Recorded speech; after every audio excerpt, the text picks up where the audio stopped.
দুপুরবেলা রান্না করেছিলাম কি কারি আর ভাত।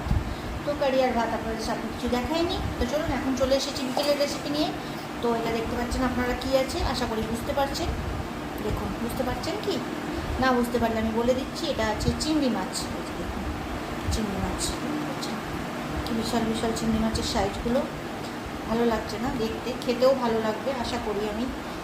তো এর মধ্যে একটা বড় চিংড়ি মাছ ছিল, আমি সেটাই খুঁজছি। এই দেখুন, দেখুন চিংড়ি মাছের সাইজগুলো কি বড় বড় না। কিন্তু আমরা ওই হাত পা ছাড়া, মানে হাত পা সাথে খাই না, তাই জন্য আমরা পূর্ণত রূপে এগুলোকে ছাড়িয়ে ফেলি। তো চলুন, তার জন্য আমার কী কী লাগবে। আমার ওর জন্য লাগছে আমার পেঁয়াজ, কাঁচা লঙ্কা, লাল লঙ্কার গুঁড়ো, জিরে, এটা ফোড়ন দেবো তাই জন্যে, হলুদ গুঁড়ো, টমেটো আর আদা রসুন বাটা, টমেটো আর পেঁয়াজের পেস্ট করবো তার জন্য মিক্সচার।